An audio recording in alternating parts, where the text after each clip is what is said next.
in Big Orange. Summit and Destiny have met 7 times before. Tonight is number 8.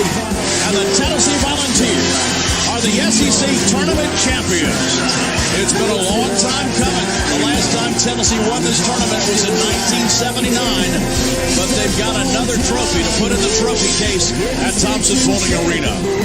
The 2023 SEC champions, the Tennessee Volunteers. Hit high in the air into left field. Stevenson circling in front of the fence into foul ground.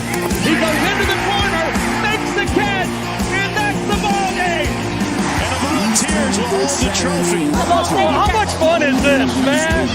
God, I love it. High fly, deep right, and Tennessee walks it off.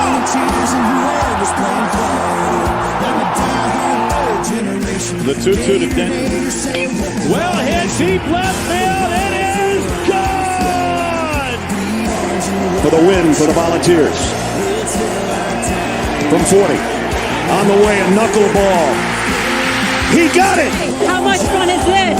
Man, Rocky Top. This is college football at its absolute best. What is up, ladies and gentlemen? As Skylar always says, this is college sports at its absolute best, man. Welcome in this morning. I'm Michael with Skylar. Skylar, how we doing this morning?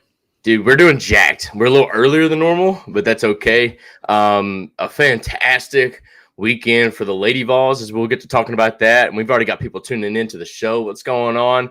Misty, thank you so much. Some family love right there. We appreciate you tuned in. Lady Vols, fantastic week. Baseball's kind of mixed emotions type of week, but it wasn't a bad week. We will definitely get to break it down here a little later. But Michael, how was your week, man? Man, my week was pretty good. I mean, it was a longer week, but it was a good week. But man, I'm feeling like a champion this morning. I don't know how you're feeling, but I'm feeling like a champion. So, does that have anything to do with the Lady Vols by chance? Just a little bit, yeah. You know, as you said, we'll get into that here in just a minute. But Skylar, you want to tell about our show sponsor? Let's do it, man. We want to thank Chris Smith Insurance for once again supporting the show. As a homeowner, Chris Smith was once let down by an insurance company, so he decided to start one of his own, where instead of feeling like a big company is fighting against you, you'll know that your agent is fighting for you. Chris wants you guys to know that all insurance really isn't equal. To call him to get a quote at 865-272-3387. Guys, if you don't know your agent, what are you going to do when something, bad goes? I mean, look, a toilet overflows, who's going to be responsible? Insurance will be. So make sure you get to know that guy and help you out when things go south. So, Chris, thank you so much for your support.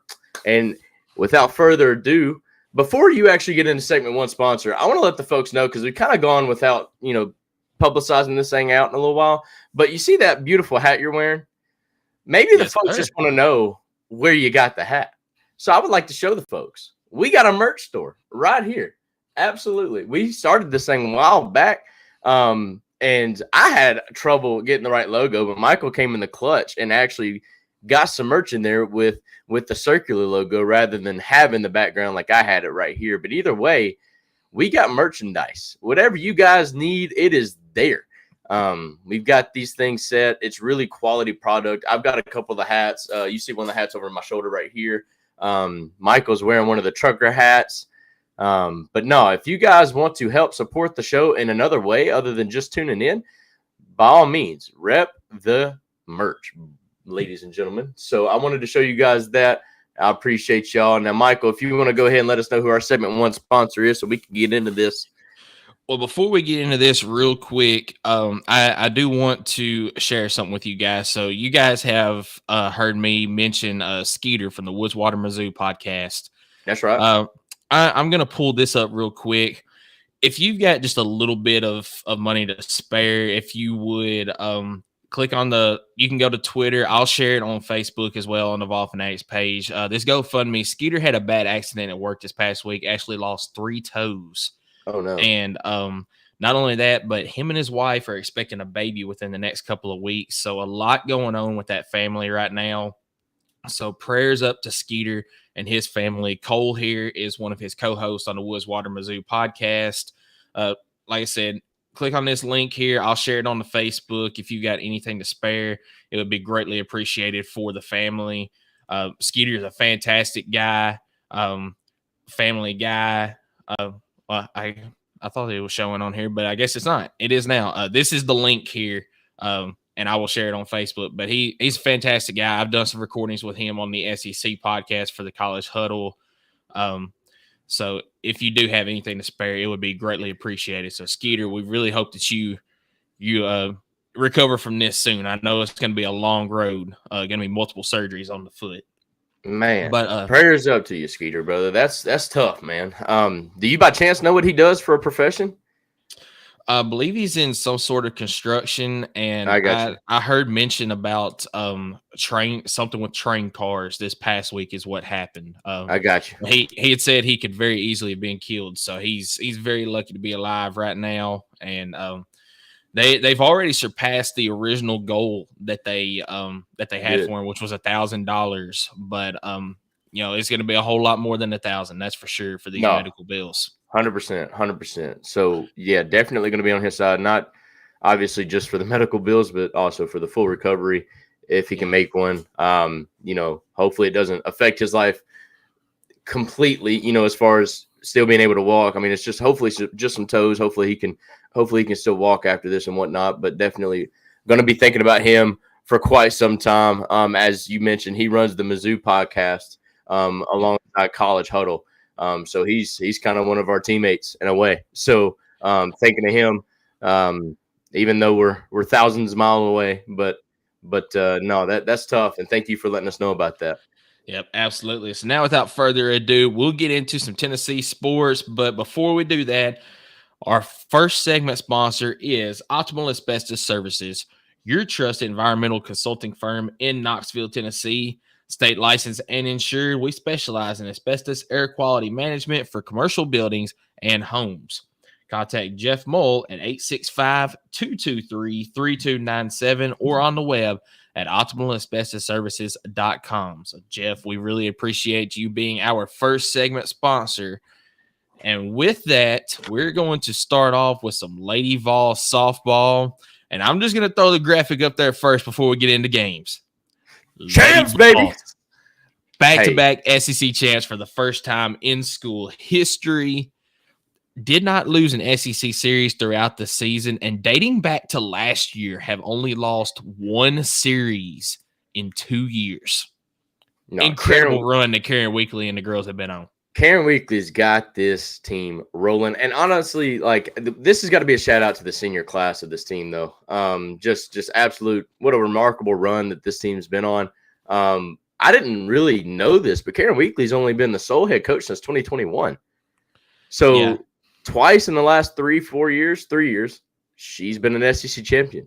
That's got to be pretty exciting. And honestly, this is no surprise. We said this at the very beginning of the year before really they even played a single game. And I was like, man, this team is poised to do some greatness. And this is just goal number 1 on their checklist, right? The next goal is coming up this week, right? SEC tournament. It's time to sweep the dang thing. There ain't no ifs, ands, bits, buts about it. Go out there, win the dang thing. I love that Karen Weekly actually celebrated this because it does mean a lot to be the regular – I think it means more to be the regular season champion than it does to be the tournament champion. Yeah, we discussed it for men's basketball this past year. We feel like that the regular season champ is a whole lot more important 100%. than the tournament champ. I mean, I know tournament-wise, they weigh the tournament champ a little bit more because you get that automatic bid. But we think overall the regular season champ is actually more impressive than the tournament champ. It is because you have to keep that level of greatness longer than a week, right? Like you got to go in, week out, and continue that high level of play. And I was a little worried that those couple of games that they dropped were we were shut out or we gave up like one run or whatnot. Like it was really frustrating. I was afraid that maybe those losses would come back to bite us. But the ladies proved to not let that happen as they really took care of business. They swept Kentucky. And we'll get into those games as we break those down. But just an absolute perfect ending to the season. The bats are getting hot again. And that's good to see. That's very good to see going into tournament play this week as the tournament, I believe, starts on Tuesday, but I think the Lady Vols have a double bye, which is great news.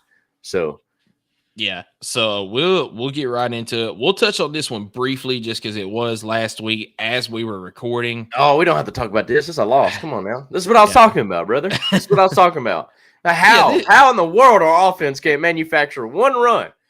And Kiki Malloy was the only person on the team that got a hit in the game. She was 2 for 3, and Tennessee only had 2 hits. I mean, it's one of those crazy things that you were talking about where you drop one game in each of the last 2 series before Kentucky, and you only give up 1 run in the entire series. It just so happened to be the one game you don't score a single run in. So that has got to be the craziest stat, dude. To give up 1 run in a series twice in a row and go 4-2 in those 2 series, respectfully. Like that is, that's what I thought was going to come back and maybe haunt them, because Texas A&M was getting hot there in the SEC standings, and Florida was right there too. But luckily, they kind of fell off, and Tennessee did what they needed to do, which was win 2 games. And in fact, they won 3 games. So, but yeah, you're right. This game right here, how do you feel if you're Peyton Godshaw? That's got to be a little frustrating, right? Yeah, when you've got pitchers like Peyton Godshaw and Carlin Pickens that are just dealing up there, man. I mean, absolutely dealing. And unfortunately, your offense can't get across a run. It's got to sting. I know that, you probably felt this way on the mound in high school, and, I felt it a couple of times as well.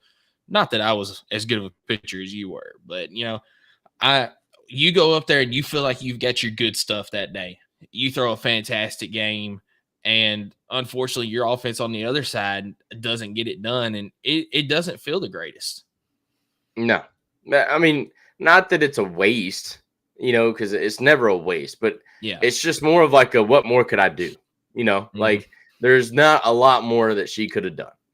She pitched a solid 4 1/3, I think, innings, and really gave her all.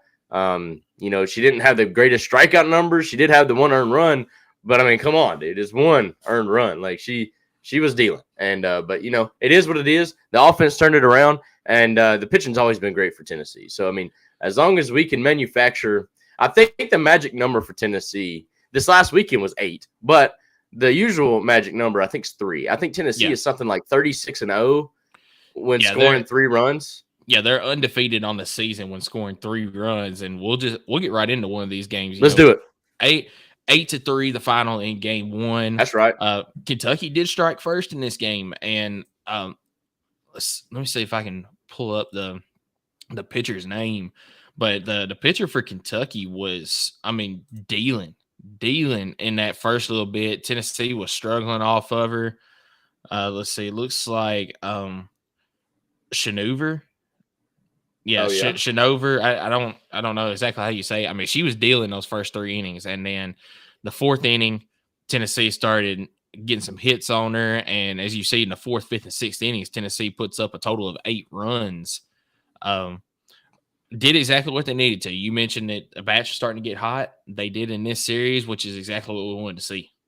No, exactly. And it's really good to see them put up crooked numbers in multiple innings to really put the game away. They score 3 and then allow Kentucky to immediately come back and score 2 more to tie up the ball game. Well, we didn't let that affect us. Well, all we did was score 2 more, shut them out in the 6th, came out, scored 3 more. I mean, the Bats were just rolling. Got a couple of home runs in one of those innings, I believe. Let's see here. I believe it was, Riley West and Sophia Nugent in the 5th inning. Homer.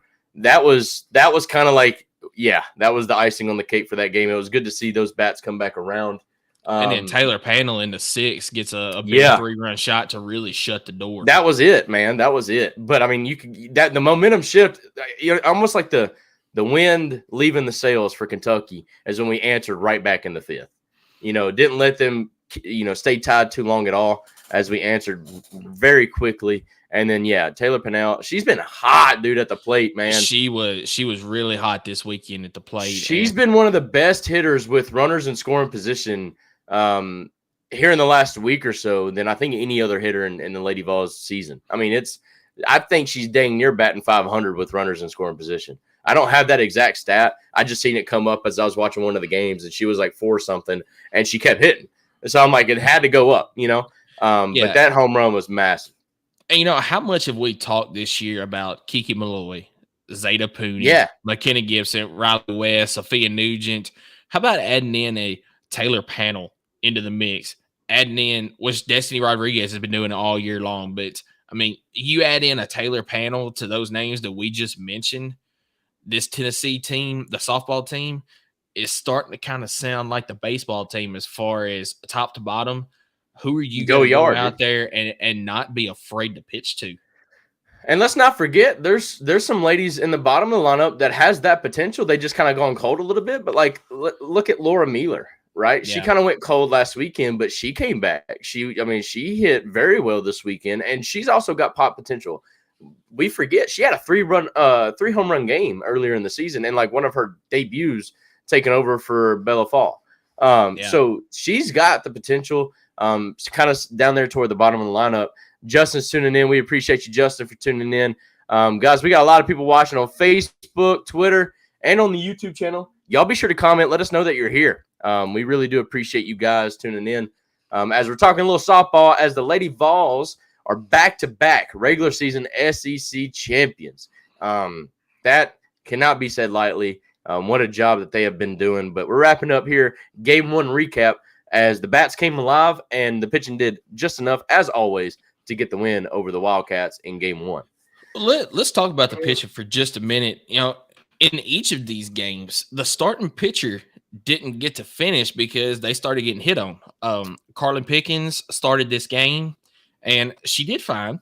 She gave up the 3 runs that Kentucky scored. Then Peyton Gottschall came in and slammed the door and ends up getting the win in the game. As you can see, didn't give up a run, only gave up 2 hits, and did exactly what Tennessee needed her to in this game. Now moving over to Game 2, we'll talk about Peyton Gottschall getting the start. That's right. She gives up a big 3-run bomb in the 3rd inning, bring in Carlin Pickens at the start of the 4th, and Carlin Pickens shuts the door. Doesn't even give up a hit in this game. Has 5 strikeouts, no walks. Just the dominant Carlin Pickens that we have seen all year long. And Tennessee's bats came alive again in the 3rd. And by the way, these graphics are up to date. The score was just the exact same. Yeah. I was making fun. 8-3. I'm joking. I'm picking on you, brother. You could. I know it's early, brother, but come on now. No, I'm joking. I'm still waking up, man. I'm telling you. Hey, 8 was the magic number for the Lady Vols this weekend. It was all 3 games. Yeah. I'm spoiling a little bit, but all 3 games they scored 8 runs, which in the 3rd game proved to be just enough. But no, this game right here was once again Kentucky struck first, but the way our Lady Vols were able to respond immediately, not letting their lead linger for an inning or two to let them build that confidence up. But the moment they scored, we answered immediately. And then in that 4th inning really, really took over in the ball game. And then the 6th inning, putting the game away. And that's exactly what the Lady Vols did.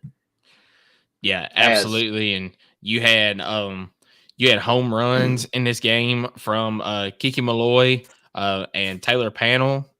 Guess what? Taylor Panels was in the 6th inning again. Yeah, and I believe it was another 3-run home run, was it not?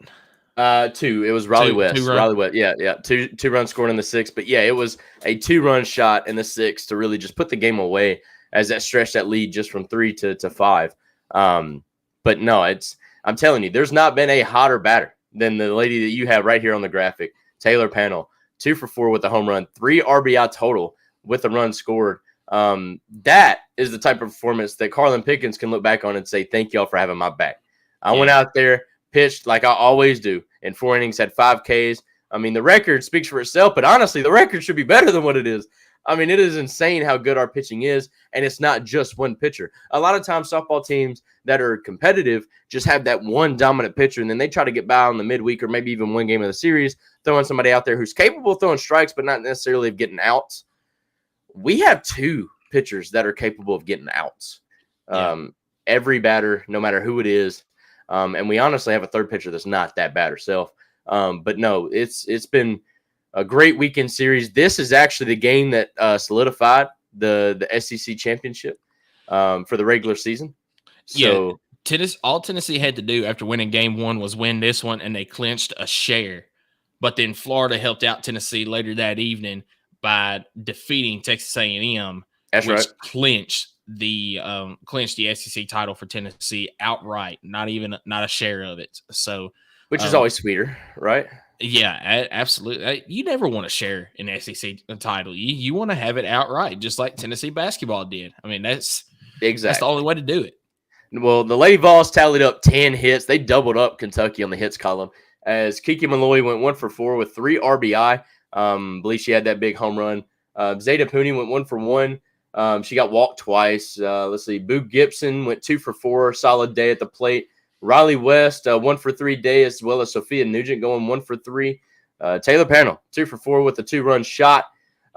Destiny Rodriguez, a 1 for 3 day. You got Julia Katsuanopoulos, 2 for 3 day. Laura Mueller, 0 for 1, but that's okay. Almost every starter tallied a hit, other than Zeta Pooney going 0 for 1 with 2 walks, and Laura Mueller going 0 for 1. But overall, just a solid offensive day. Getting some work from really everybody in the lineup. Everybody pretty much got on base.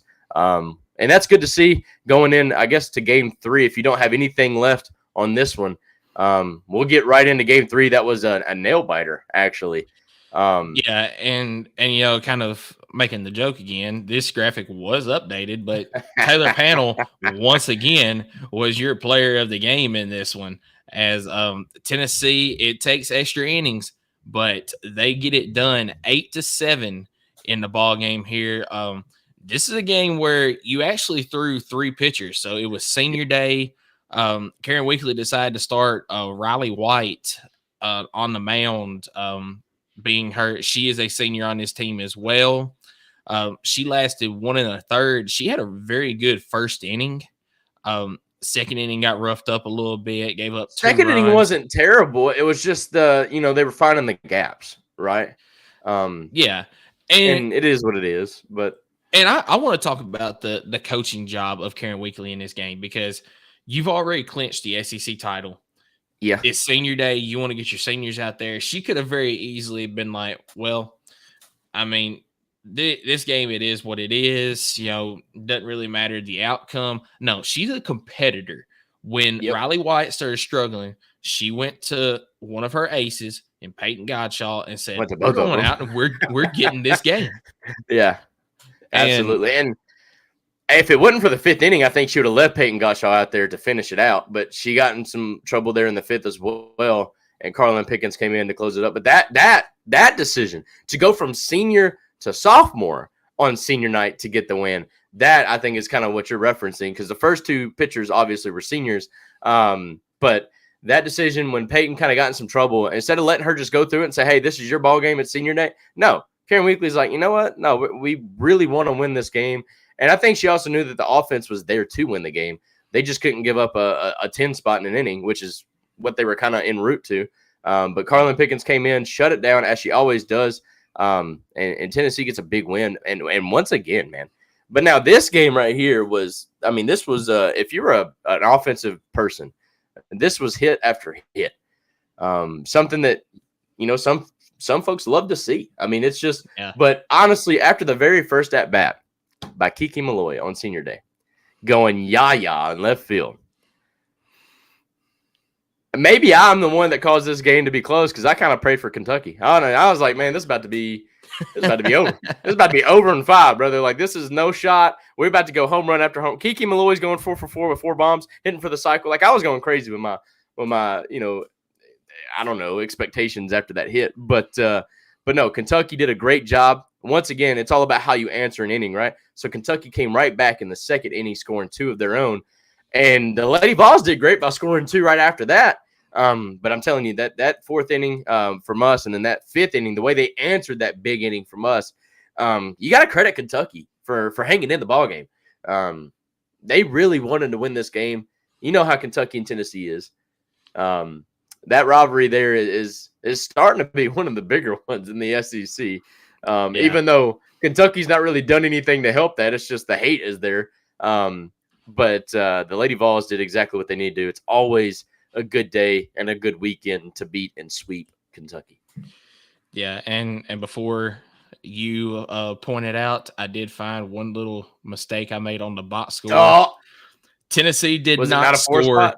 Tennessee did not score 2 runs in the 6th. They put up a 0 there, but one little change. Unbelievable. And well, while you're doing that, I'm gonna let everybody there know we just go. how many hits we had in the offense. As Kiki Malloy went 2 for 3 with a shot.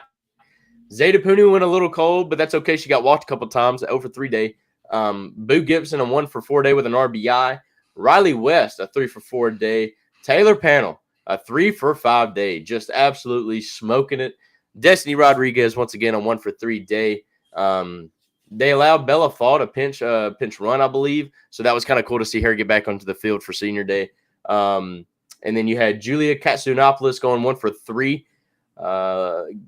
Gabby Leach, a 1 for 1 day. Laura Mueller, a 1 for 4 day in total. And I do believe Taylor Pennell, once again, homering in the 8th inning in finals to put the game away for the walk-off. I mean, could you think of anybody better? No, but I want to back it up for just a second to the 7th inning, how close Tennessee was to winning the game in the bottom of the 7th. Because Julia Kasoyanopoulos gets up there. First pitch she sees, lays down a bunt. Yep. This is a girl that is one of the last people that you expect to lay down a bunt. Lays down a bunt and beats it out to get on first. Winning run is on first base. Laura Mueller flied out to left field. Next pitch, Kiki Malloy gets hit by a pitch in her next at bat. Then Zeta Puni flew out to center. A wild pitch advanced Julia and Kiki to second and third. So you've got the winning run sitting there. Was it 60 feet away in softball? Yeah, sitting there 60 feet away. And unfortunately, McKenna Gibson, she grounded out to second. She nearly beat that out as well. But Tennessee's so close to winning it in the 7th. But as you mentioned, Riley West grounded out to start the inning, and then Taylor Panel gets up there, another home run. I mean, she had 3 home runs over the weekend, 1 in each game, none bigger than that one right there. None. On a 3-2 count, it was the I believe the 11th. No, 1, 2, 3, 4, 5, 6, 7, 8. That was the 9th pitch of the at bat that she took to right center field, and as soon as it left the bat, I just raised my hand up. I said, "It's out of here, man." Oh, it was great to see. I'm pulling up right now just to let everybody see. Vol softball kind of shared their little highlight right there. This is just like I said, this is not the end goal, but this is definitely goal number 1 of the 3 goals, maybe even 4 goals, I would say, of the season is obviously you want to win the SEC regular season. You want to win the SEC tournament. Then you want to make the World Series, and then you want to win the World Series. That is the 4 goals in mind for Karen Weekly's squad. As once again, I have to remind everybody, Karen Weekly didn't take over as the sole head coach until 2021. She has done so much for this team in such a little amount of time, which has got to be very exciting because I don't think this team is going anywhere anytime soon. Obviously, there are 5 seniors, but I think she's done really good recruiting. She's got this team exactly kind of where she wants it, not just for a 1-year, Cinderella story. I mean, this team is here to stay, and I think they've proven that after following last year's performance. And really, really excited about the next couple weeks as we get into tournament play with the softball squad. Yeah, so real quick, because we did it with basketball, this softball team, is it World Series or bust, or is it World Series Final Four or bust? I think it's Final Four or bust, brother. I think making the World Series is just saying you made the World Series.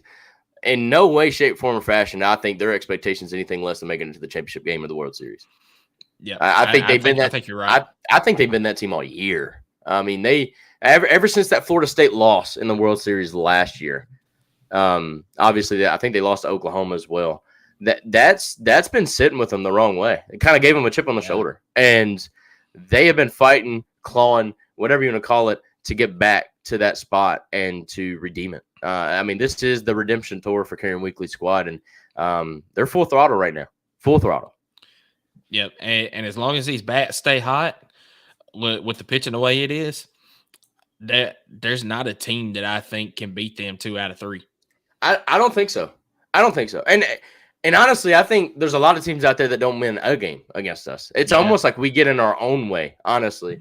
I mean, for instance, the LSU and Alabama series, if it wasn't for Tennessee not being able to get a single run across, they win those, they sweep those series. And we'd be sitting here talking about Tennessee as the SEC champs last week before we even play Kentucky.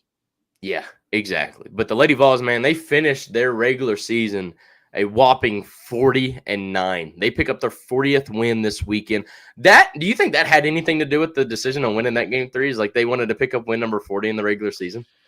I really don't think so. I don't think so, but like as a fan in the back of my mind, I'm like, yeah, you won't win number 40. 40 looks so much better than 39, doesn't it? Like, yeah, but as far as the softball team carrying Weekly, I don't think that factored anything into it because, just a couple weeks ago, she picked up her 1,300th career win and at didn't Tennessee. even know about it. And she had no idea about it until afterwards.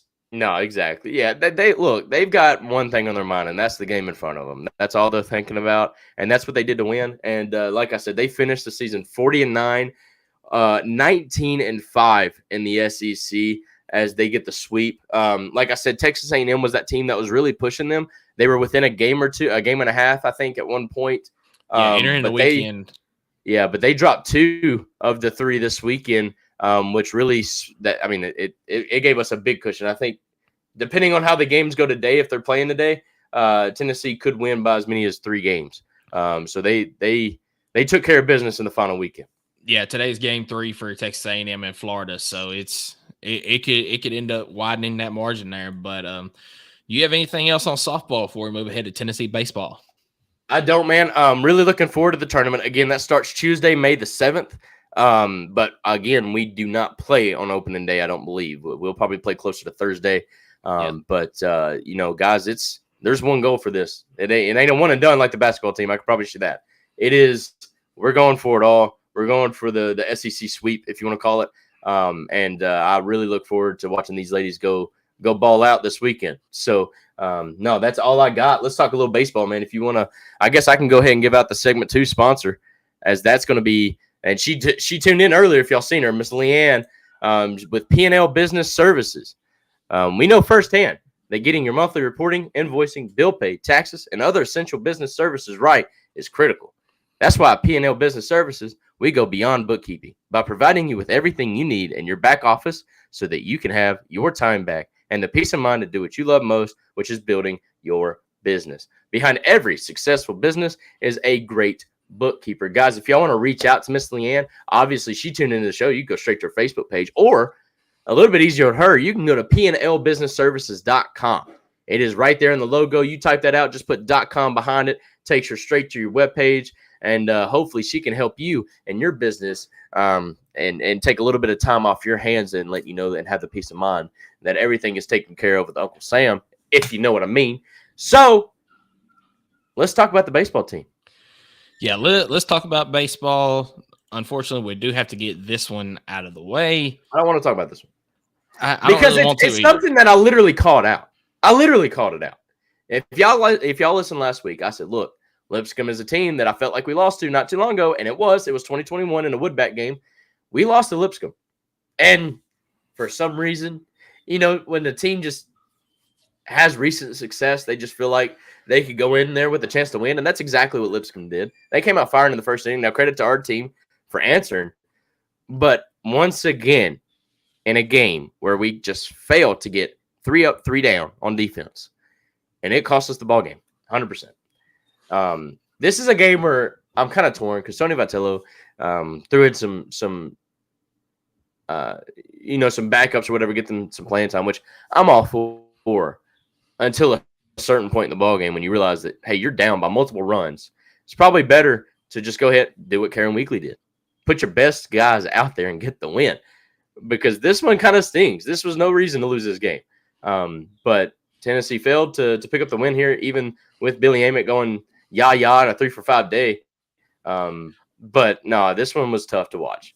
But I'm actually gonna look at it from a different standpoint. All right. And I texted you this afterwards, and I know you didn't agree with me at the time. You might now, you might not. The only positive I see from this game is it was a midweek game. It's not a conference game. So the only place that it's really going to hurt you is going to be in the overall standings, because it's not going to affect anything in the SEC standings. And I also wonder if maybe that's why Vitello did what he did and didn't keep those guys in that could get you the win in this game, because he wanted to show his guys, hey, you can still You're not get invincible. beat. Yeah, you're not invincible. So maybe it was that standpoint on it, which if that's the case, hey, I'm all for that. Every once in a while you need a reality check. And I think this game was just that for the volunteer program. The only thing I'm gonna argue at that point, because I do understand that view. I would trade a midweek loss for a weekend sweep all day long. Yeah. But I feel like this team could still beat Florida 2 out of 3, even with winning this game. So that's why I said earlier, like, this week wasn't a bad week for Vols, because they did take 2 out of 3. They did win another SEC series.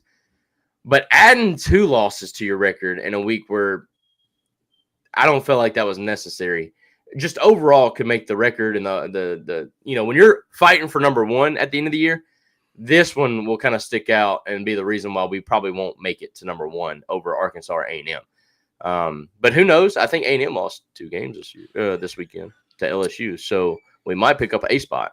But either way, this one was sour, very sour taste. But overall, I think you're right. I think we got some guys, we got some talent out there on the field that they're not bad. It's just Lipscomb's, they got a little bit of that taste, right? And then they got hot, and then it just was impossible for us to go 3 up and 3 down on defense. And that was just kind of a warm recipe for Lipscomb coming in there and score a win.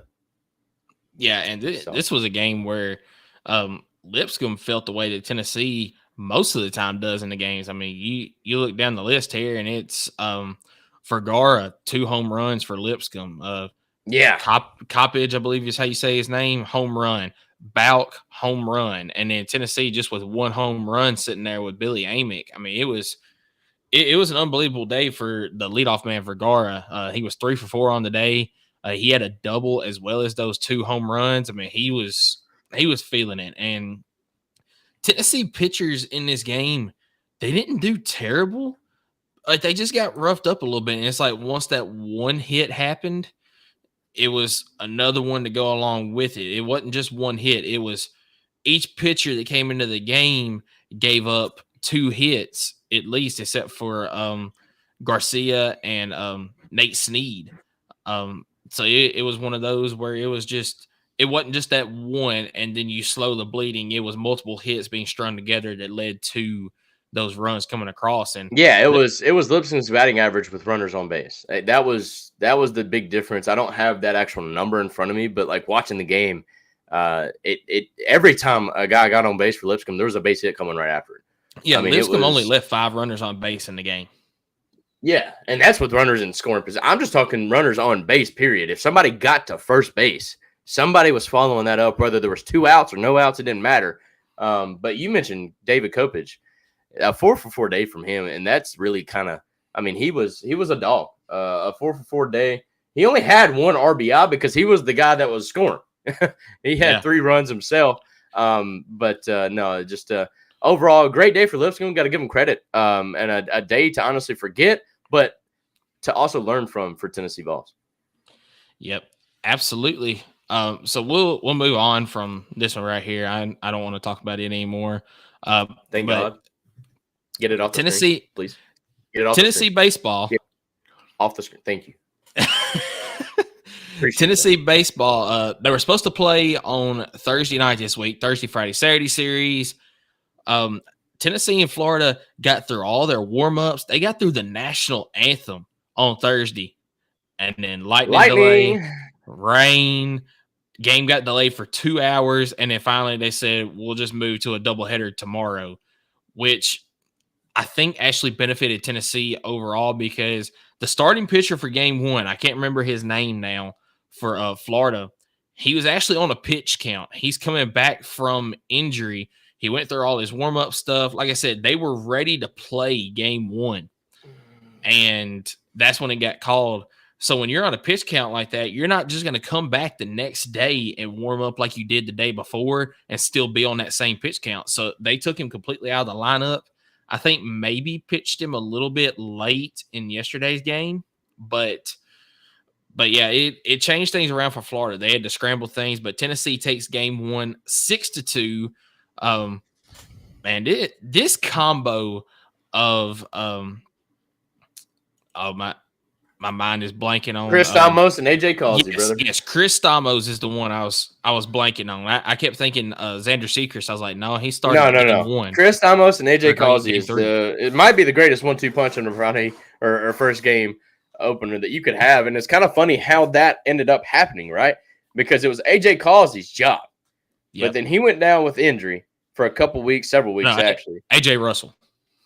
I'm sorry, AJ Russell. Oh, I'm so sorry. I'm confusing the two players then. I'm so sorry. Yeah, Russell is the one that started off the year. He was going to be the ace Friday night starter. He went down with injury, and AJ Causey was going to be the one to follow. And I got you. And then when he went down, AJ Causey filled that spot. He actually started for a good chunk of the season. I was going to say, but he didn't do great. Honestly, we were losing the first game a lot and then going Saturday, Sunday with the win-win, which I think allowed Chris Stamos to get some time, right? And then all in all, it just kind of blended into this. Chris Stamos opens, AJ Causey comes in, and they can get you 6-7 innings of just really good baseball. And as long as the offense shows up, I mean, they put you in really good position to have really only have to use 3 pitchers in a ball game and get you a win. Yeah, the goal for Tennessee with Chris Stamos is get at least 2 innings. In this game, they got 3 innings out of him. He did give up 2 runs off of a 2-run home run in the second inning. That was a mistake. That's a mistake. Can't leave the ball was a up mistake pitch. What was it, like a 1-2 count or maybe a 3-2, something like that? Yeah, he just left it. I mean, it was belt high. I mean, it was just perfect for Florida to go yaya on. But he was lucky enough and fortunate enough that we scored 2 right before that. And then we scored 2 to answer that. So Vitello let him go out there in the bottom of the third to kind of redeem himself, which he did. And that's what you love to see, right? Yeah, absolutely. And AJ Causey did his thing. He only gave up 4 hits in the ball game. And just matter of fact, entering the 8th inning, I believe he had only given up 1 hit. And he gave up, or maybe it was the 7th inning. He had only given up 1 hit in the ball game, and then he gave up 3 between the 7th and 8th innings, I believe. He dang near struck out half the people he faced. I think he faced about 20 batters. He struck out 7 of them. Yeah. He did give up 4 hits, but just overall, just a really good night. Good night on the mound for Causey. And I love it when they pitch at home. They have like this. If they get 10 strikeouts at a home game, they get queso. So Causey and queso, and like it's kind of funny because it works together a lot of times when he's on the mound and he gets a strikeout. Because you almost think that the announcer's saying his last name, but he's really saying queso because they have this partnership. When they get the 10th strikeout, everybody gets some free queso. I think it's from Petro's. I don't know. I can't remember. But either way, no, it's really cool how that rotation kind of came about because that was not the original plan to begin the season, right? But the way that our coaching staff and our players are able to adapt after, because you never know how it's going to happen. Just like in football, right? Injuries are going to happen. Mm-hmm. It's just where are they going to happen and how can you adapt to that happening really can make or break a team. And in this case, it's kind of helped make our team a lot better between those two. And they complement each other really well. It's 2 different styles. I want to say one's a lefty and one's a righty. Yes. Yeah. So, I mean, it's just a really good 1-2 combo right there. And you're getting completely different arm angles from both those guys. And it really throws a team off.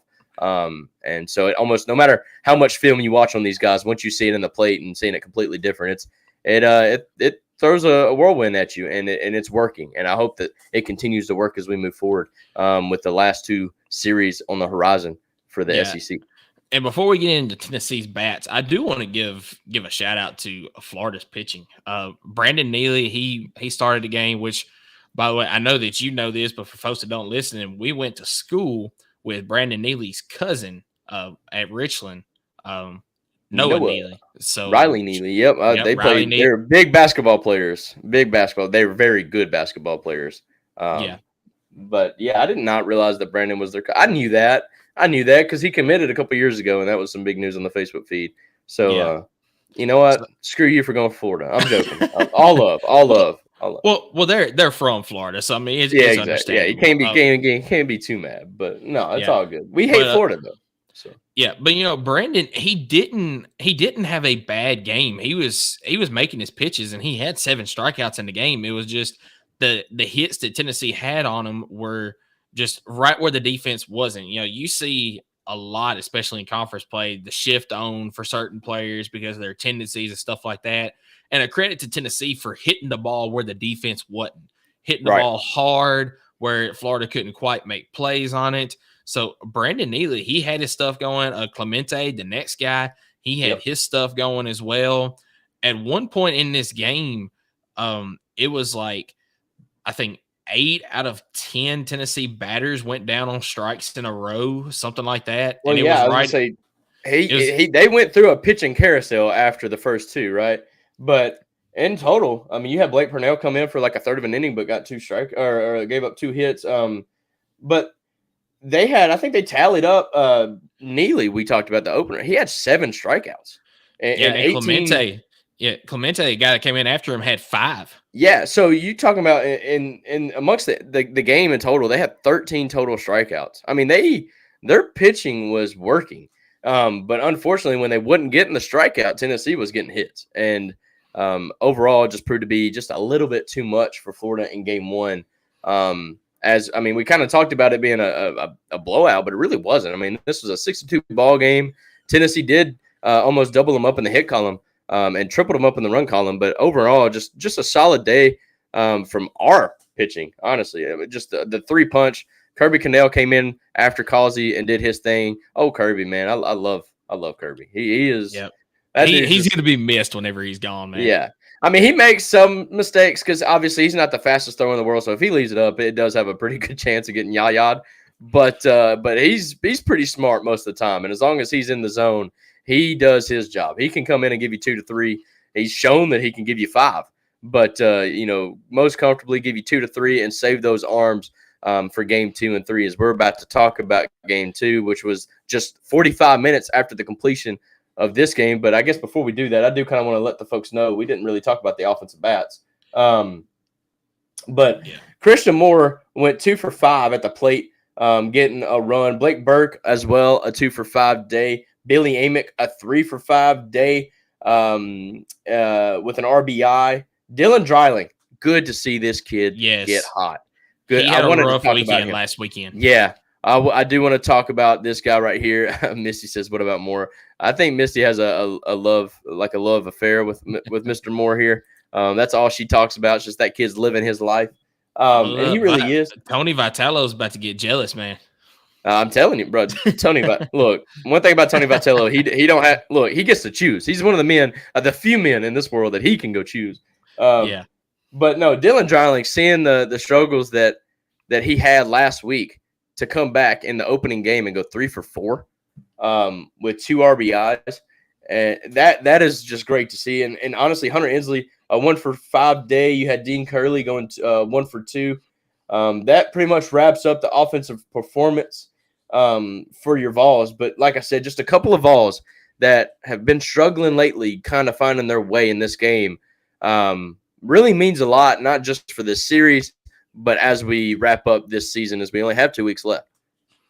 Yep, absolutely. So game 2, which as you mentioned was only about 45 minutes to an hour afterwards. Yes. Tennessee unfortunately drops. They did. Side note on game 1, and I think the key to winning that game, keeping Jack Caglione from having an opportunity of getting multiple runs, right? Yes. He came up to the plate several times, nobody on base. Yes. And a lot of times came up to the plate with already an out or 2, already on. I think that was a big key in getting that game 1 win. But here in game 2, Tennessee does drop it. It was very frustrating as Florida did most of their damage in the 3rd inning. But I thought Tennessee was going to find their way there late, but Florida got that 1 run to kind of put it away there in the bottom of the 8th and just held us to just enough in the top of the 9th to secure a game 2 victory. Now, see, this is what I'm talking about. Like, you lose game in the midweek in hopes to sweep the weekend because you put that lost taste in their mouth to get them ready and motivated for this weekend. This game, I think, is going to come back and haunt Tennessee. This should have been a sweep. I'm sorry, you say what you want to say, but I do feel like Tennessee kind of let one get away here. And Drew Beam didn't even have bad game. It's just one of those things where the offense kind of went cold. I mean, think about it. Our offense not putting up a crooked number in a single inning is really rare. I think I can count on my hand the number of times that has happened this season, and we're almost 50 games into this season. But are you tapping that? What's going on?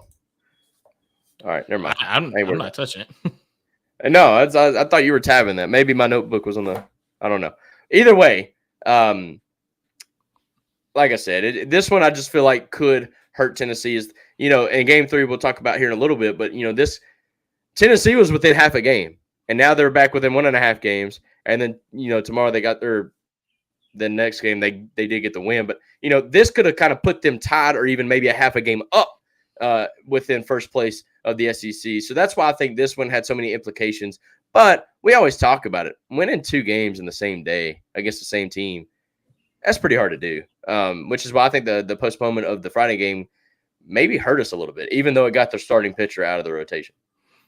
Yeah, it hurt us some, but I think overall in the end it hurt Florida more. But yeah, I mean it's going to affect both teams either way whenever you have a postponement and you're having to play a doubleheader, especially when it's 9-inning doubleheaders back to back. Because sometimes you'll see doubleheaders, you'll play one of them a 9, the other one a 7. Of course, you don't do that in conference play, right? But I think that it definitely hurt Tennessee. Those guys, they played their hearts out in the first game. They were a little bit tired. Of course, Florida was the same way, but Florida just had that little bit extra spark in the game that got them to win. And you talked about Caglione in the first game not having opportunities. Tennessee did a great job in the second game as well, not giving Caglione opportunities with guys on base. I mean, which is good because he went hot. He went 3 for 3 at the plate, but never got an RBI because we did so good at getting the guys out in front of him. Keeping the leadoff runner 0 for 4, like you said. Yeah, that is the key to this game, and because as much as I do, if he's on base and then Jack Caglione goes 3 for 3, this game could have been 7-3 Florida. Mm-hmm. But luckily we kept it close. Just the offense didn't come around the way we needed them to. But you got to credit that to the pitching staffs of both teams, honestly. Oh yeah, Florida's pitching staff had 16 strikeouts total in this game. Yeah, they were dialed and held our hitting to just 6 hits. No, Florida, like I said, it's going to be hard to pick up. Look, that's just the way the SEC is this year, is it not?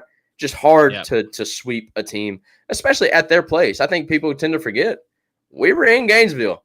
And I just remembered, I think I have a property down there with how much we've been winning. I think we own them. What is that? The last 4 trips to Gainesville, we came out with the series win. Something like that. It's completely opposite of the football team. I'll tell you that right now. Anyways, on the better news. So Game 3. No, I'm joking. I do want to ask you a question real quick. Yes. Because, what's up? Kavarius Tears, he's got a little bit of an injury. He did not start in right field this week. He did not play at all in Game 1. How much do you think that affected Tennessee offensively? Because they did pinch hit him late in this game trying to cause a spark. I'm going to say this, and it's going to come out very harsh, and I do not mean any disrespect to any of our players on this baseball squad. Okay. But Reese Chapman just ain't there yet.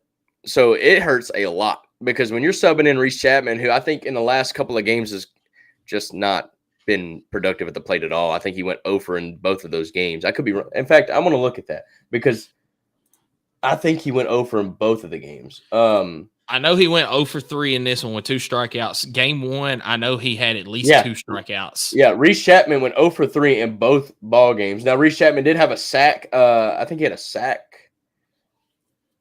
That's not adding up. Reese Chapman 0 for 3 with 3 strikeouts and an RBI. I don't know how he got the RBI.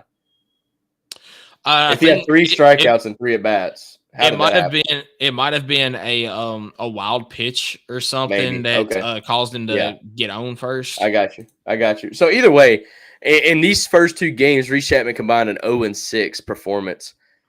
Kavarius Tears, brother, he was one of those guys before Burke who had the 21-22 game hitting streak. Yeah, he is a massive compliment to this lineup, and losing him and your substitute guy is going over. It hurts. It hurts a lot. It kind of takes away. It kind of gives you that. I don't know. It just takes away depth. When you only have 9 batters and then you take away one guy completely, and not completely. Reese Chapman's done some good things, just not in the series, right? But in this weekend, if you're asking me this weekend how much did it hurt, I think it kept us from sweeping. I really do. But now, again, not everybody had their best stuff in this game. So saying Kavares Steers would have had 2 hits in this game might be a little absurd because their pitching staff did a great job holding us down. But I'm just saying Kavares Steers is pretty darn good for a hit a game. Reese Chapman has not really shown me that type of power. And on top of that, Kavares Steers is good for a hit a game, and one game a series will go yah. And so, I think it does hurt a little bit. I do. What are your thoughts on that? I think it definitely hurt because, you also had to move the lineup around some. I mean, your first 3 guys stay the same, and then you move up Dreiling, Inslee, Curley. You added Dalton Bargo in there in this game as the DH. So everybody kind of moved up a spot. I think it kind of got things out of rotation a little bit. 100%. So as well as I do that, especially in baseball, it's about repetition. Everything staying the same, having a routine, I guess is what I'm trying to get at. And when you get out of routine on things, that's when things can go awry. And I do think that had a big impact on this weekend. But as you mentioned, the bottom half of this lineup in games 1 and 2 did not produce well at all. No. So in fact, to that point, let's see, 0 for 3. I'm not counting the pitch hitters. All right. So 0 for 3. Cal went 0 for 1. You're three guys, 0 for 2. Yeah, Cannon Peoples went 0 for 2. So you're 0 for 6 there in this game from the bottom 3 of your lineup, 0 for 6, because they had some pitch hitters. And then in the last game, it was really bad, even though we won the game. It was like the bottom 4 guys were 0 for. Let me look at this. Cannon Peoples was a pinch hit. I'm not counting that. Ariel and Sigwa didn't get a bat. Let's see. Reese Chapman, 0 for 3. The DH, I have no idea, but I think his last name's Lowry. Bracky Lowry. Bracky Lowry, 0 for 2. Dalton Bargo, 0 for 2. Cal Stark, 0 for 2. So, you literally went 0 for 9. 0 for 9 in the first game from your bottom 4, and then 0 for 6 out of your bottom 3. You're combined 0 for 15 from your bottom 3-4 guys. That not good. And that's been really the opposite, man. Usually our bottom of the lineup is what feeds the top of the lineup. Yeah. And this weekend, it wasn't like that, at least in the first 2 games. We'll get into game 3 here in just a second. But your point is spot on. I mean, the bottom of the lineup, and Tony Vitello is trying, because I haven't seen this many pitch hitters in a box score in a long time. So, I mean, he's trying to work some things out and figure it out. But, man, it just wasn't there this weekend. Yeah, so, I mean, going back to my original question, I think that having Kavares Steers out hurt, but when you don't get your production from the bottom of the lineup like that, is one guy really going to make that big of a difference? And that's what I was saying, is Florida did such a good job locking this lineup down that I think you're spot on with that take, is Kavares Steers may have gotten you one more hit, or maybe he is the guy that gets hot. I don't know, but that's speculation, right? But I think just in a general term, it definitely hurt not having your guy out there that's got you multiple double-digit home runs on the season. He's a sophomore. We talk about him and Dylan Dreiling. I think not having Kavares Steers has kind of hurt Dylan Dreiling in a way, because in a way that's they're boys, right? They came up together. They're sophomores together, and so maybe that had an effect on Dylan Dreiling's game. But luckily, he kind of came around this weekend. So yep, absolutely. So we'll move ahead to game 3 yesterday. And this score right here does not tell the story of the game. Yes, it does. No. Yes, it does. Because it does. this was 2 different games within the game. The first three, I'll even add in the 4th and the 5th innings of this ball game, was Florida doing their thing on the pitcher's mound. They were holding Tennessee down, and it seemed like Tennessee was not going to be able to get out of it. And then the 6th inning rolls around. That's an 11 spot in the 6th inning. Oh, you're saying that's not like 1 run in the 5th, 1 run in the 6th? That's 11? That's 11. That's 11. That's not a typo. You didn't mess up on this graphic, brother. Are you sure? I'm sure. Yeah. I'm telling you what, I was at a gala last night with the family and some friends, and I was watching this because, I'm a Tennessee fan, so it doesn't matter what section I'm at. I got my phone out. I'm watching this. And the 6th inning starts, and we're down 2-3. People forget we were down before that inning. We were down 2-3, and I stopped watching it after we scored the 7th run. I'm like, it's a win. It's a wrap. I did not know we went on to score like 4 or 5 more runs after that, and then scored 3 in the 7th and run ruled up. I mean, like that was wild to see. She says number 3 though, because I was telling everybody to bet on horse number 3, although I didn't bet on horse number 3 myself, but I was just running around the station saying, "Raise hell, praise Dale, brother, do it for 3." And I swear I was doing that. I actually had some old fellas joining me. They were like, "I know what you're talking about. Raise hell, praise Dale." I'm like, "Thank you, dude." Like dapping me up. I mean, I was dapping up some 7-year-olds, brother. And number 3 ended it. This is a side note. Number 3 ended up winning the horse race. By the way, if you caught the end of that, that was the tightest Kentucky Derby finish I've ever seen. I happened to be at Texas Roadhouse. I had the game on my phone as well while we were eating, and on the screen, kind of to my left, they had the Kentucky Derby on, and I quit watching the game for a minute. I was like, "Dang, that was close." Yeah, no, it was so close that like nobody knew who won. Right? Everybody, there's about 200 people at this event that I'm at. Everybody's screaming like, "Who won?" Like nobody knew because they were doing a drawing. Like if you picked the right horse, you got entered to win like a gift basket or whatever. And I chose number 3, obviously for the number. Raise hell, praise Dale. The name is Mystic Dan. And I went around talking like Lieutenant Dan. I was like, "Mystic Dan, you got your legs back, brother." Like I was all for Mystic Dan. And so to see him win, that was what that inside joke Missy's talking about here for number 3, though. But anyways, we'll get back into the game. I was at that event. Tennessee goes up big. Florida just kind of self-destructed. I mean, they only had 2 errors in the column here. It felt like they made about 7 in that inning. I mean, the play at the plate, they threw it back to first, which should have been a strikeout. This is I can't remember who was at the plate. I think it was Kavares Tears. Struck him out. Yes. And the ball rose to the back. He ends up getting on base. And not only on base, I think he advances to second because they threw it way past him. Yeah, they threw it into the outfield, and 2 runs scored off of that. Yeah. I mean, that was just I was a little bit of Tennessee taking advantage of the opportunity. But, man, Florida just really – just a lack of focus there in that inning, and it got away from them so quick. And I want to read this real quick. We talk about the Eric Ainge show quite a bit on here. Brian Rice, Eric's co-host, he puts on Twitter last night, "That Vol baseball inning started early on my drive home from the football complex, lasted the rest of my drive, through carrying my stuff in the house, then most of the way through a walk around my neighborhood with my dog." So. That's right. All within the one inning. I mean, that inning was a long inning, but I enjoyed it. It's against Florida. I hate Florida. I hate Florida. But it is what it is. It's a very big series win. I'm going to read out the box score because it is a lot. But before I do that, I want to let you guys know that to end this game, to get that over the hump for the extra innings, because you got to be up by 10 by 7. But we ended this game on a Hunter Inslee homer, 3-run homer, I believe. We ended this thing on a Christian Moore homer, a 2-run homer. We ended this thing on a Blake Burke homer, which he gave a nasty bat flip, I think, on that one. So, all right, let's talk about this. So, Florida came out swinging, got the home run in the first inning, but our team proceeds to go Christian Moore, 3 for 5 with 2 RBI. Blake Burke, 1 for 3, 2 RBI. Billy Amick, 1 for 4. Not really a great day from Billy Amick, but he had an RBI. Kavares Tears, we talked about this. He goes 0 for 4.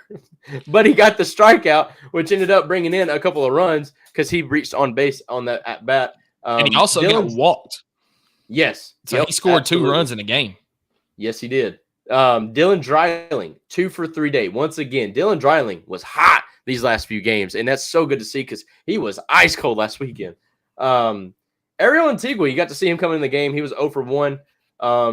Let's see. Dean Curley, 2 for 3 with 3 runs and 2 RBIs. Dean Curley had himself a ball game. Hunter Inslee, not as big as Hunter Inslee. I was going to say Hunter Hensley also had himself a ball game. And guess what? This is the bottom of the lineup. Yep. Let's see. Hunter Hensley, 3 for 4 with 2 runs and 7 RBI day on 2 doubles and a home run. 3 for 2 day with 2 runs as well. Once again, your bottom of the lineup showing up. That was so key. Tennessee just did everything right in the final 4 or 5 innings of this ball game to really lock it down. After the first 3 innings, brother, you got to be thinking about this. Like, oh, here we go again, right? Like they were up 3-0. We're going into the 4th inning. We get 2 runs back, but still just didn't feel like it was enough energy in the game. And then all of a sudden, like I said, a little bit of us taking advantage, a lot of Florida just absolutely self-destruct mode. And then we just took advantage there in the 7th inning to really put the game away. But I'm not complaining. This is a big win. This puts us, like I said, a half game back right now, but we got some game 3s going on. I think because A&M and Kentucky are playing each other, or A&M and Arkansas and Kentucky. Arkansas and Kentucky? Yeah. We could be within a game after tonight, or we could be within half a game. We could be either tied for first in the East and a game back in the overall standings, or a game back in the East and overall, depending on who wins. All right. So that's the standings there. Yeah, but a hidden stat line in this game, Nate Snead. So Xander Sechrist started the game off as he has been here lately. They've kind of been doing the same thing on the Sunday/Saturday start, whichever day has the game 3 that they do on day 1 or in game 1. So they've been starting Xander Sechrist here lately, then bringing in Nate Snead. And Sechrist gave up the 2-run bomb in the 1st inning. He had a good 2nd inning. Then he gives up. I think he walked a batter or hit a batter or something like that in the 3rd inning. So they immediately go to Nate Snead. And Nate Snead does eventually give up that run. It is not charged to him. It's charged to Sechrist. It was an unearned run.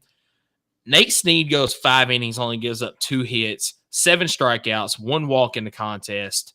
Just unbelievable the way that he was able to shut down Florida's offense. And then luckily, Tennessee's bats came around in that 6th inning.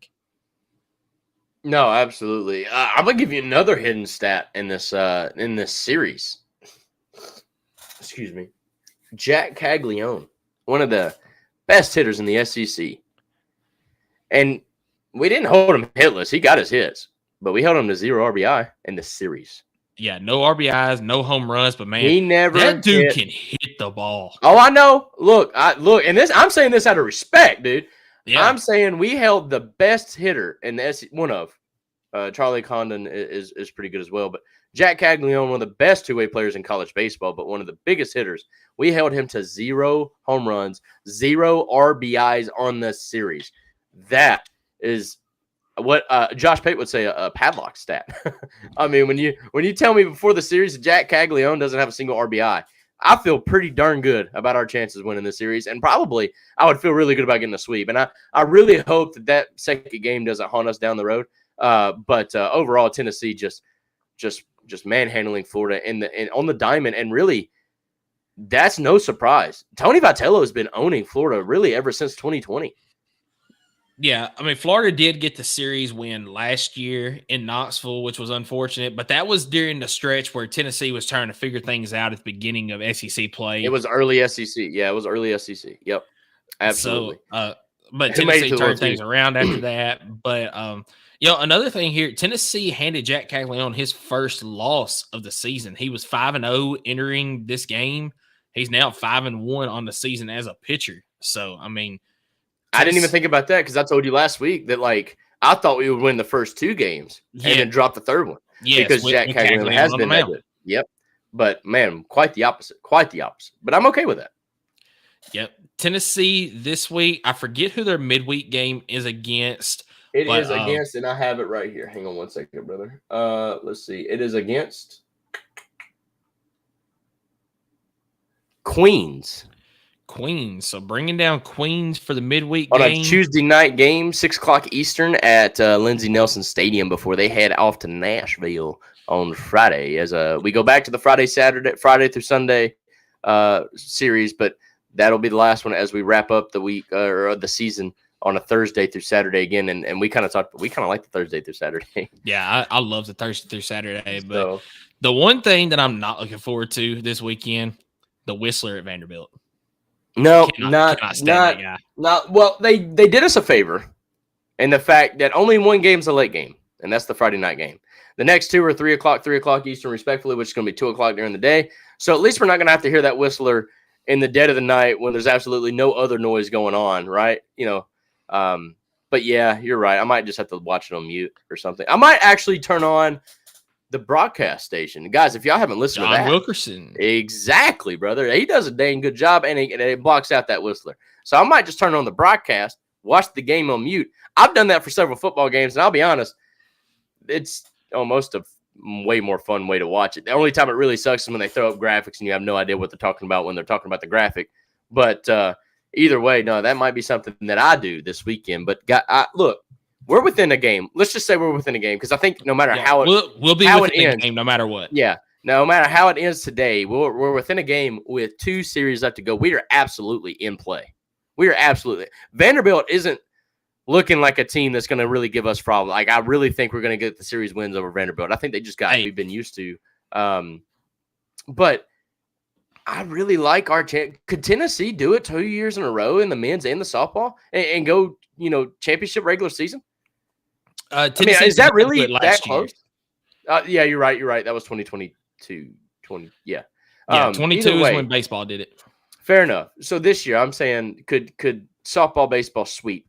I mean, I didn't think after the first couple of series in baseball this season, I didn't think we'd be talking about that. After losing the series against Alabama, I had a hard reset of expectations. Like I still wanted to make the World Series. I still think we're that team. Yeah.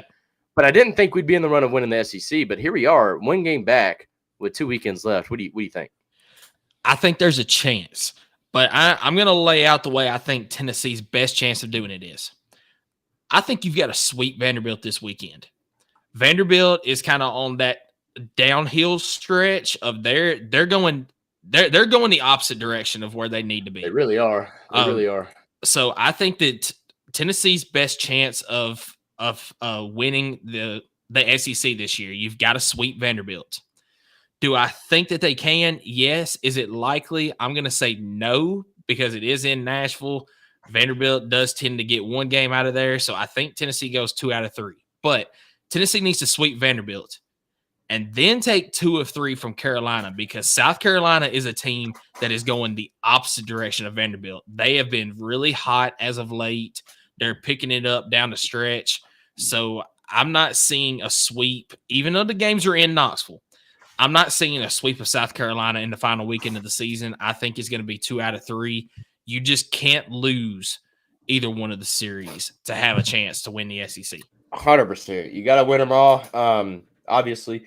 But I think you're right. I think getting the sweep on Vanderbilt might even not just put you tied. It could get – there's a slight chance to give you the lead. Now, that would have to put Kentucky dropping 2, or it'd have to put Arkansas probably dropping 2 because I think we're above A&M now at this point. Yeah. But I think sweeping would probably get you tied, right? Because you got to expect if you sweep, they could sweep. But I'm going to say get you tied, and then it's going to be hard. It's a tough task. I know it's only 1 game behind, but you got to think you got to make up a whole game, right? So you got to win 1 and hope they lose 1 to get you back to just even. And then you got to do it again just to get up ahead. So for all intents and purposes, you got to win 2 more SEC games than any other team in front of you, right? Which is Kentucky and Arkansas. And you've only got 6 games to do that. You got to be dang near perfect. And, it is a tall task, but maybe we can get some luck on our side. But I do want to bring up the SEC standings here just for a second, because I don't want to talk about the people at the top. I want to talk about how the SEC West is unfolding. Just absolutely.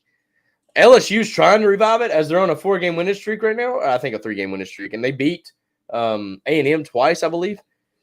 But you've got the SEC West. You've got Arkansas, A&M, and Mississippi State very, very top heavy. 17-6, 15-8, and 14-9, respectively, in the SEC. Very top heavy. But then you've got LSU, Alabama, Ole Miss, all tied at 9-14 in the conference.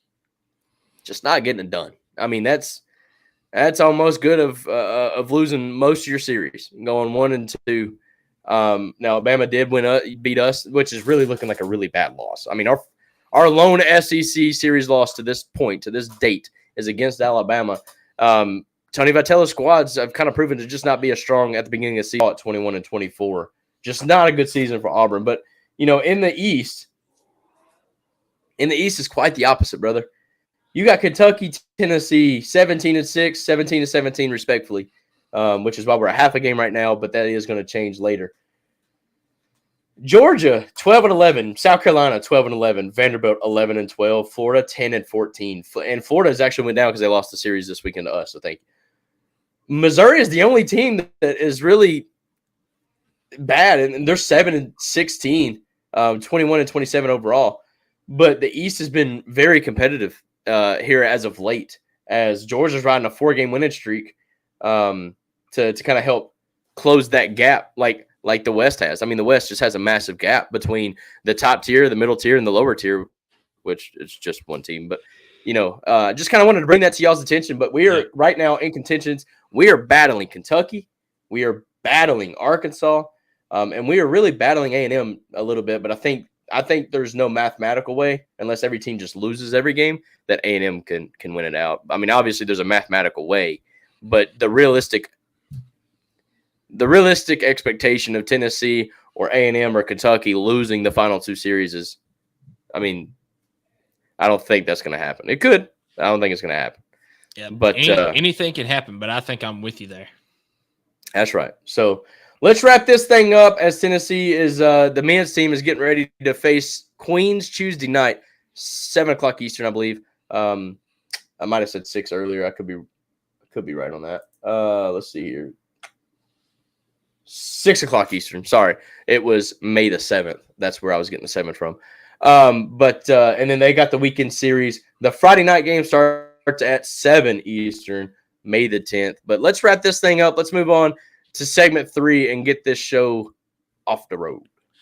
Yep. Segment 3, our sponsor is Kaizen Painting. Do you want a colorful life? Kaizen is a painting and drywall company that provides residential, commercial, exterior, and interior services. At Kaizen Painting, we understand the importance of a beautifully painted home and properly installed and repaired drywall. We're here to bring your vision to life. We care about providing you with a personalized, efficient, and quality service. If you live in Knoxville and surroundings, contact us for a free estimate at kaizenpainting.com. Color your life the Kaizen way. So we do appreciate you very much, Kaizen Painting, for being our third segment sponsor. And to lead off third segment, I want to piggyback off of what you brought up just a minute ago. We talked about bringing up the broadcast, listening to John Wilkerson for baseball. You said you do that for football as well. You'll listen to the broadcast, mute the TV, and watch it there. I want to give a shout out to Bob Kessling, who was named into the Tennessee Radio Hall of Fame this past week. And it was a fun story. So Mike Keith a few years ago was entered into the Tennessee Radio Hall of Fame. And Bob Kessling was the one that got to announce or got to tell him that he was being entered into it. Well, as fate would have it, Mike Keith is the one that got to tell Bob Kessling that he was entered into it. So an awesome story there. Very excited for Bob Kessling, and congratulations to him for being put into the Tennessee Radio Hall of Fame. 100%. And he's so deserving. Bob Kessling is Tennessee. So is John Wilkerson, and Vince Ferrar, whatever. They're just great commentators, and really, truly, in today's world, still make listening to the radio really, really fun to do. To the point to where I will. SEC has some good broadcasters. SEC Network also has some really bad ones. So it really does. They do a great job, and they've been doing it for so long. They are the voice of Tennessee. Yeah, and we grew up listening to Bob Kessling, Tim Priest, and now it's Pat Ryan. So we've gotten to grow up listening to them. Unfortunately, we didn't get to grow up listening to John Ward, but I've done a little bit of radio broadcasting before. I've done the PA announcing for football and basketball. I've gone back and listened to John Ward clips, and that is my idol when it comes to Tennessee broadcast, or when it comes to broadcasting in general, is John Ward. But listening to Bob Kessling it's an honor as well to get to listen to him. I've taken some stuff from him as well. And Mike Keith. I mean, listen to the Titans some. You can pick up things from all sorts of different guys. And it's just awesome to get to listen to those three, especially. 100%. 100%. So let's go ahead. Let's start off on ahead. some of the not so great news. Tennessee football did lose defensive back this past week as Christian Conyer decided to enter the transfer portal this past week, and that one hurts a little bit because I felt like he was going to get some valuable time this year. But there was also Tennessee did completely rebuild the secondary this year. They had some talented guys come in from other schools that maybe he felt like that he wasn't going to be used the way that he was hoping to.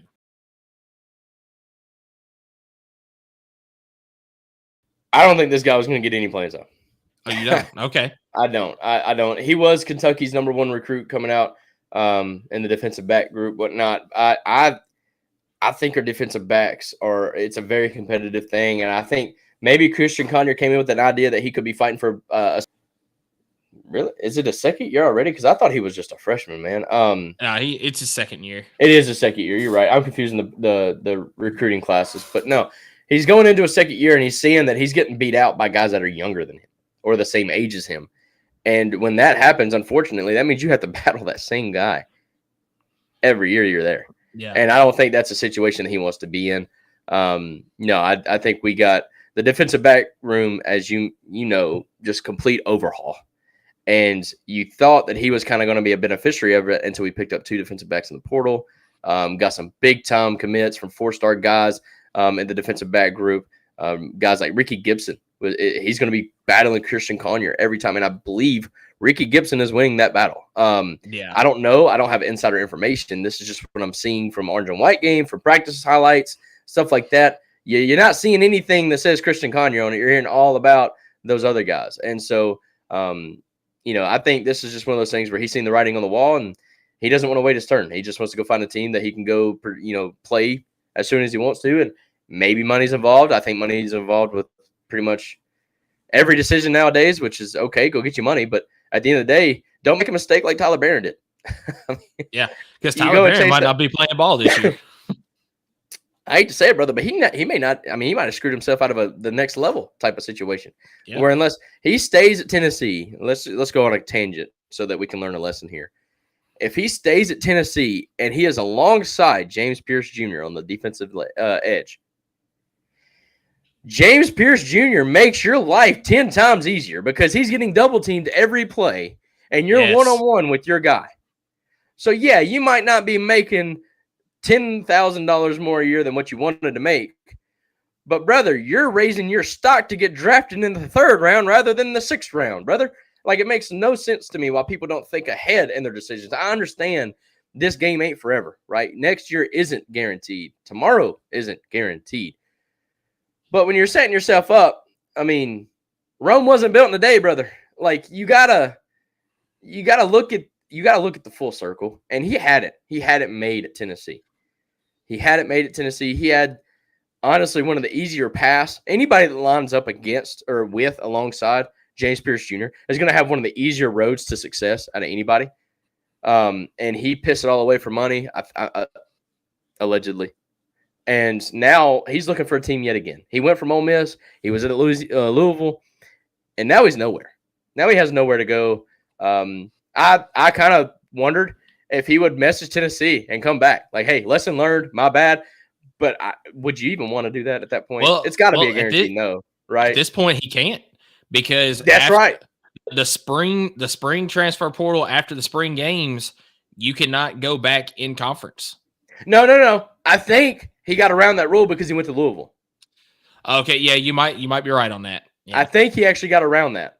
But like I said, if you're him, are you not like too ashamed and too embarrassed to ask? And then if you're Tennessee, you're like, no, like you were here, you had it, and you left us. Like there's no, I don't know. I don't know how that's going to work out. But here's my thing about that. So Tyler Barron is a guy that he has been right on the edge of leaving Tennessee for a few years now. He entered the transfer portal last season to see what he could get. Tennessee gave him a little bit of an NIL deal. He decided to come back.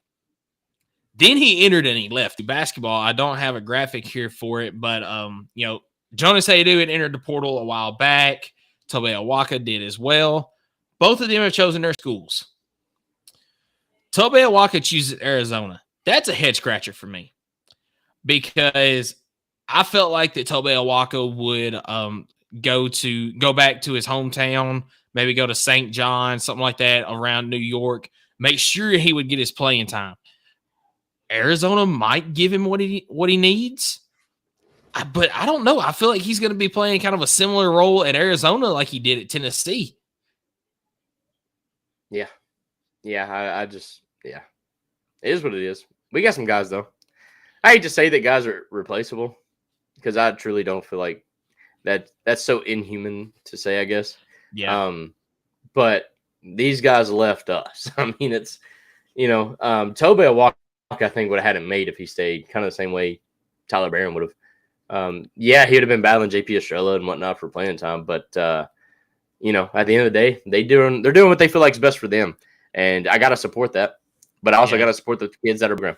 Jonas Adu, with a blind side, they had their player exit meetings, and Jonas Adu never mentioned anything about wanting to transfer. Like he was bought in, he was ready. He told Rick Barnes face to face that he was here to stay. I'm gonna cowered out. And I'm sorry, I'm just gonna I was listening to Aaron A show talk about it, and I didn't realize that that's what happened. And now that I know that that's what happened, I literally have no love lost for Adu.